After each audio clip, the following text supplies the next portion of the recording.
Vamos estudar, nas nossas reflexões, o livro Palavras de Vida Eterna, capítulo 147. Anota aí, vocês que anotam os estudos, ó. Palavras de Vida Eterna, capítulo 147. Ok? Palavras de Vida Eterna, capítulo 147. Vamos lá. Mãos em serviço. Mãos em serviço. E Jesus, estendendo as mãos, tocou, dizendo: Eu quero ser limpo. Mateus, capítulo 8, versículo 3. Mãos estendidas. Quando estiveres meditando e orando, recorda que todas as grandes ideias se derramaram através dos braços para concretizarem as boas obras. Cidades que honram a civilização, indústrias que sustentavam o povo, casa que alberga a família, gleba que produz, são garantidas pelo esforço das mãos. Médicos despendem largo tempo em estudo para a conquista do título que lhes confere o direito de orientar o doente. No entanto, vive estendendo as mãos no amparo aos enfermos. Educadores mergulham vários lustros no corrente das letras, adquirindo a ciência de manejá-las. Contudo, gastam longo trecho da existência estendendo as mãos no trabalho da escrita. Cada reencarnação do nosso espírito exige braços abertos do regaço maternal que nos acolhe. Toda refeição para surgir pede braços em movimento. Então, cultivemos a reflexão para que se nos aclare o ideal, sem largar o trabalho que Nolo realiza. Presta atenção, deixa de ser teórico e comece a agir. É isso que Emmanuel está falando.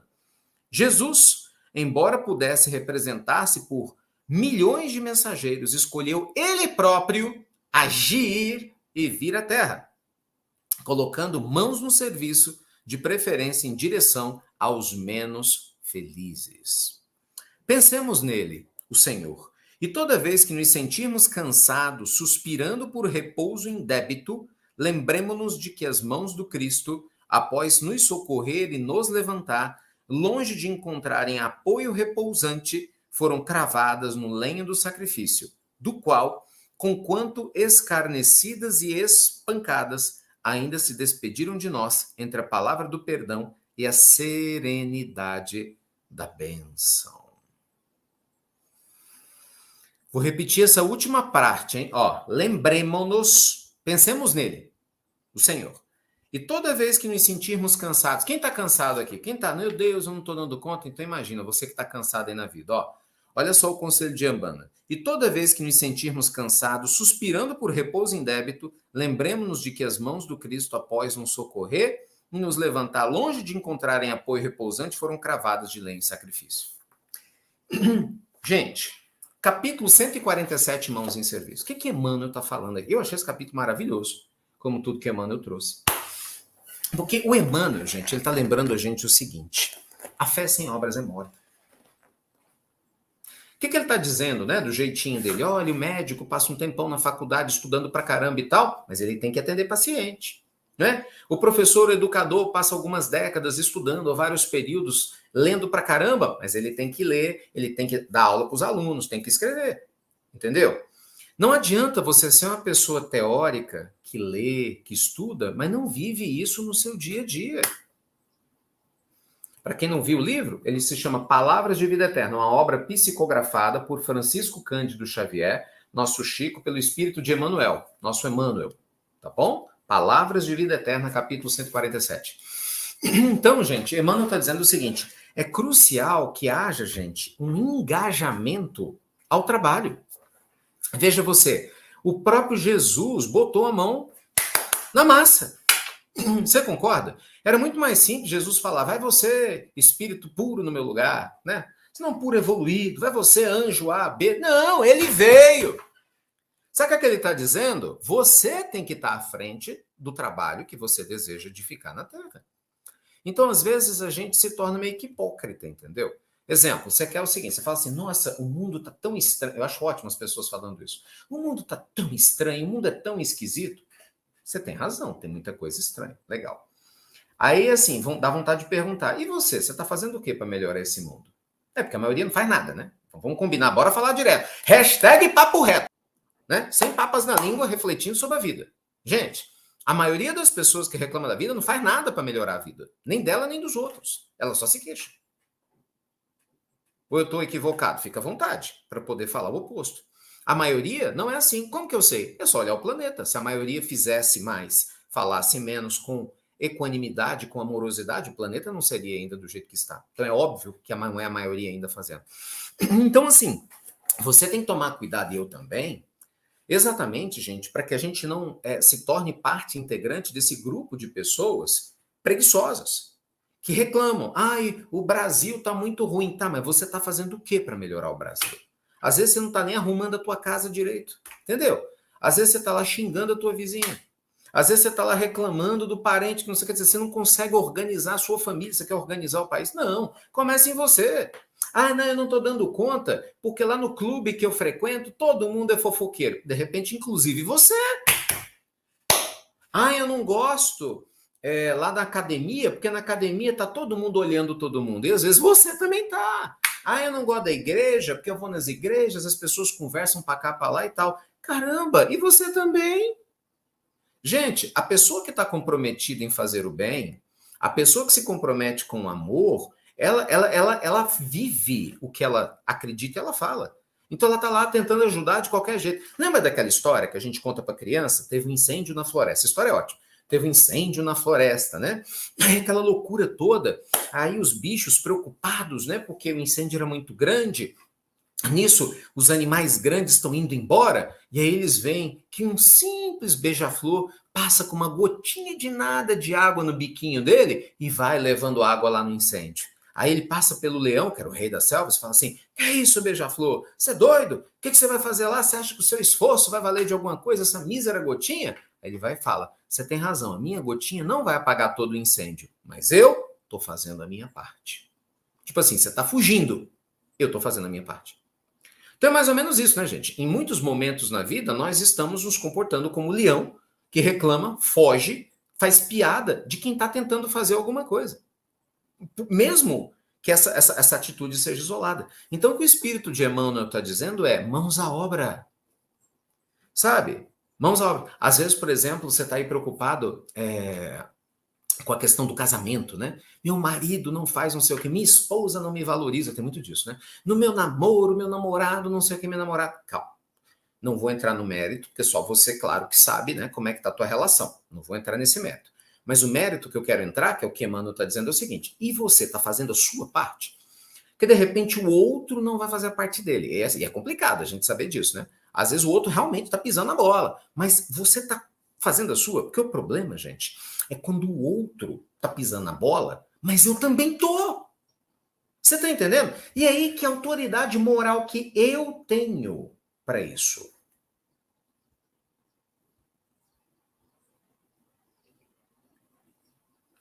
Entende? Você tem que descobrir, porque é impressionante, né? Boa parte de nós ainda faz parte da criação de problemas na Terra.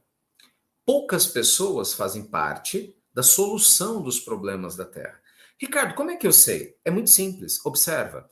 Isso quem fala não sou eu, é Jesus. É só você ler o Sermão da Montanha. Jesus falou: bem-aventurados os pacificadores. Não é minha fala, a fala é do Cristo. Quem discorda, evolua, encontre Jesus e brigue com ele. Ou então, baixa a crista e comece a entender que se você não é um pacificador, você está no caminho errado. Porque o Cristo diz: nós temos que ser pacificadores. Se você entra num processo de aumentar um problema, você não é pacificador, você faz parte do problema. Isso vale para a família, isso vale para a sociedade, vale para o corpo, vale para tudo. Então nós temos que tomar cuidado, né? Porque é o que Emmanuel está dizendo, tem muito teórico por aí. Ele está falando, tem muito teórico. Imagina, estudei medicina pra caramba e tal, nunca peguei num paciente, entendeu? Mas vivo dando pitaco. Nunca peguei no paciente para aliviar a dor de ninguém. Ah, não, porque eu leio pra caramba sobre caridade, coisa e tal. Nunca fui visitar um doente na minha vida. Peraí. Eu falo de justiça, mas eu sou o primeiro a ser injusto com alguém na minha casa. Você está entendendo a ideia? Então, sem querer, meus amigos, às vezes pela falta de percepção, experiência, e às vezes é porque a gente está focado ainda, infelizmente, né, no estado mental de inferioridade. E a gente não quer acordar, nem todo mundo quer acordar. O que acontece quando eu estou assim? Eu vou repetindo velhos erros. E a omissão é um velho erro. Você está entendendo? E se você quer um sinal, se você está seguindo o caminho certo, se pergunte, você é um pacificador ou não? Porque se você entra em qualquer circunstância e não consegue ser um pacificador, você está errado, segundo Cristo. Deixa eu contar uma coisa para vocês. Judas Iscariotes, ele queria a revolução na marra. Judas traiu Jesus porque ele não era um pacificador. Na cabeça dele, Jesus ia ser libertado depois que a população se sublevasse. Sabe o que aconteceu? Depois do que ele fez, Jesus foi crucificado. E ele se arrependeu, porque não foi um pacificador. Quem disse isso foi Jesus, não sou eu. O Cristo fala, bem-aventurados os brandos e pacíficos. Ele nunca falou bem-aventurados os revolucionários. Bem-aventurados os que brigam. Bem-aventurados os que xingam. Bem-aventurados os que...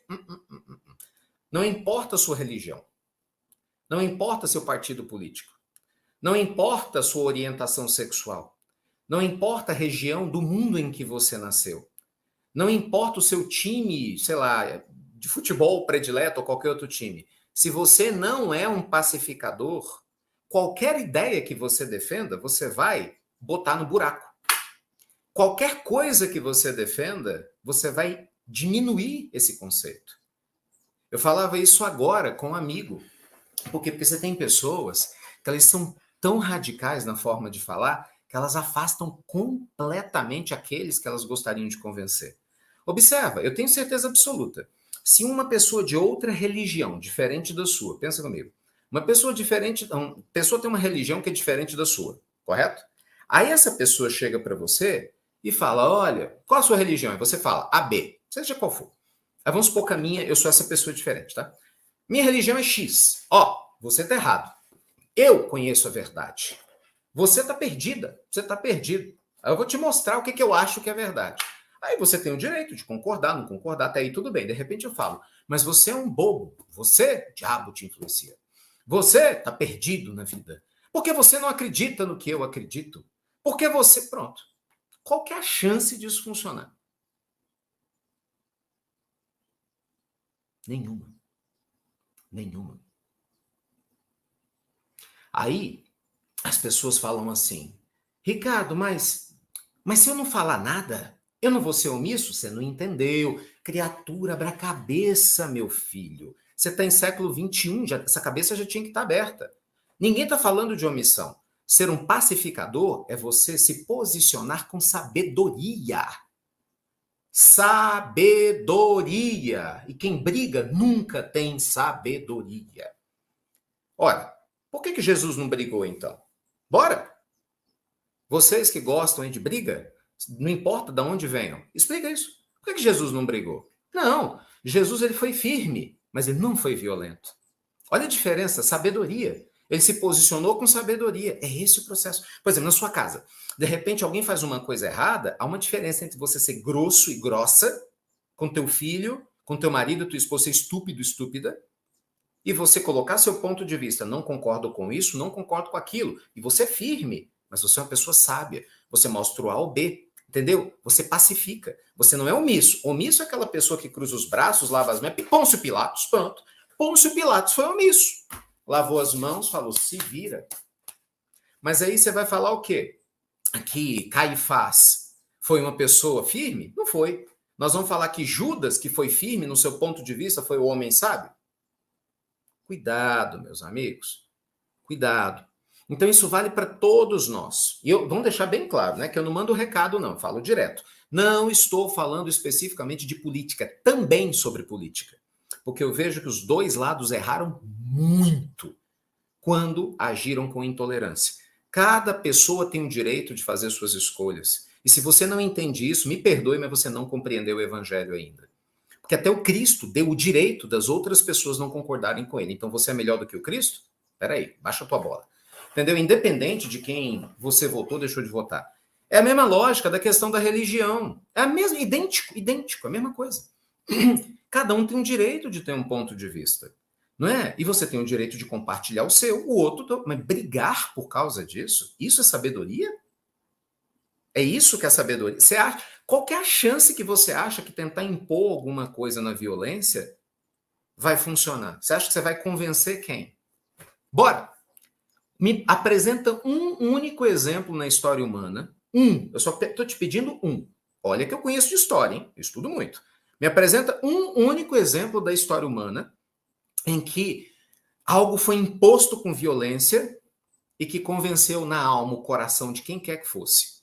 Mudou ideias, mudou conceitos e ideais. Não tem. Você vê, os próprios romanos foram perseguir os cristãos, tentaram impor o paganismo para aquele. Olha que os cristãos eram um punhado de gente, hein? Sabe o que aconteceu? Cresceu. Porque a violência é assim: quanto mais você quer oprimir uma ideia, ela cresce. Não funciona assim. Então não adianta, por exemplo, você na marra tentar mostrar para uma pessoa que está completamente errada no seu conceito que ela está. Não funciona assim. Gente, presta atenção, criatura. Olha os espíritos nobres. O povo me pergunta, por que um espírito puro não reencarna e não chacoalha a cabeça de uma pessoa violenta? Por que no mundo espiritual, quem é iluminado não vai direto no umbral, se mostra iluminado e tira todo mundo na marra e fala, acabou com essa bagunça aqui, entendeu? Bora botar ordem aqui nessa bagunça. Porque não é assim, criatura, que funciona. Deus não criou assim. Deus não criou assim. Repito, você não gosta disso? Desculpa, o problema não é comigo, é com Deus então. Você vai ter que evoluir, encontre Deus e brigue com ele. É lei divina. Tudo que você faz com violência, você já perdeu só pela violência. Entendeu? Você pode tentar defender o ponto de vista que for. Se você fizer do jeito errado, você vai ser o pior propagandista do seu ponto de vista. E é o que eu vejo. Eu vejo pessoas apaixonadas por vários pontos de vista, que muitas vezes, obviamente, tem algum tipo de razão, não estou questionando isso, mas a forma como fazem afasta completamente os outros. É sabedoria zero. Isso, me perdoem, não é não ser omisso, é ser inconsequente. A pessoa que não é omissa e sabe, ela sabe conversar. A pessoa que não é omissa e sabe, ela sabe se posicionar. Olha o que Emmanuel falou, ela põe a mão na massa. E aí ela vai construir pontes. Entendeu? Você tem que construir pontes com as pessoas da sua família, porque na briga isso gera obsessão. Por que você acha que a gente reencarna e desencarna com boa parte das mesmas pessoas? Por causa dessa postura belicista, entendeu? Um quer brigar com o outro, prova que o outro tá errado e tal, uma hora briga com o outro, não quer nunca mais saber de você, pronto, você tá com karma arranjado aí. Fique tranquilo, você vai voltar de novo. Não sou eu que estou falando, é lei divina. Entende? Não funciona. Se o próprio Cristo falou, seja um pacificador, por isso eu volto lá no início da reflexão hoje. Se eu ou você, veja, eu não conheço, a maioria de vocês eu nunca vi na vida ainda, espero ter a alegria de ver e de abraçar. Mas se eu ou você, se eu ou você, tudo que eu estou falando vale para mim, eu sou o primeiro. Se eu ou você reconhecemos um ímpeto de, sabe, aquela coisa assim, raiva, coque, droga, pode ter certeza que isso é ímpeto de barbárie. Você ainda não se libertou disso. Você consegue imaginar Jesus assim? Que droga! Que não sei o quê! Você vai tomar naquele canto! Seu filho do não sei o quê! Você consegue imaginar Jesus assim? Você consegue imaginar um espírito... Eu vou nem falar de Jesus, vai. Você consegue imaginar um espírito com um pouco mais de evolução agindo assim? Só porque alguma coisa sai fora do que ele acredita? Bora! Porque se você consegue, você é um gênio e tanto, né? Porque o próprio Cristo teve aqui e não fez isso. Ou seja, está se projetando, né? Quem está projetando a si próprio no Cristo está fazendo igualzinho na Idade Média. Na Idade Média a gente fazia isso, né? Na Idade Média tinha essa ideia de você projetar características humanas em Deus, né? Você tinha lá aquele processo teocêntrico, no teocentrismo, aqueles 1000 anos de Idade Média ali. O homem projetava a imagem dele em Deus. E aí criava um Deus punitivo, um Deus horroroso, um Deus que só quer o nosso sofrimento. Peraí, quem que é assim? É Deus ou é o ser humano? Porque o Deus que Jesus apresentou é de bondade, é de leveza. Não é verdade? Então, meus amigos, é muito importante que cada um de nós aprenda a amar em todas as áreas da vida. É muito importante que a gente aprenda a amar em todos os contextos. E entenda, nós não estamos falando aqui de política, não estou falando aqui de religião, não estou falando aqui de relacionamento, não estou falando de amizades, eu estou falando de tudo isso. Eu estou falando da sua encarnação. Se você não entendeu isso, volta no Evangelho, assiste tudo de novo. Você se perdeu em algum lugar aí. Nós estamos falando sobre a sua encarnação, sobre a minha encarnação. Nós mesmos, que o Emmanuel foi o primeiro a falar, eu só estou refletindo sobre o texto de Emmanuel. O que ele está dizendo? Existem os teóricos do bem, existem aqueles que põem a mão na massa para fazer o bem. Quem que são os teóricos do bem? Estuda o Evangelho, vai para as igrejas, lê a Bíblia, lê o Corão, Evangelho segundo o Espiritismo, tudo teórico do bem. Mas na hora de pacificar, não pacifica. É isso que eu estou dizendo. Emmanuel está falando. Não pacifica. Quando Jesus falou para pacificar. Aí você é omisso em pacificar, com sabedoria, em todas as áreas da vida. Em todas as áreas da vida.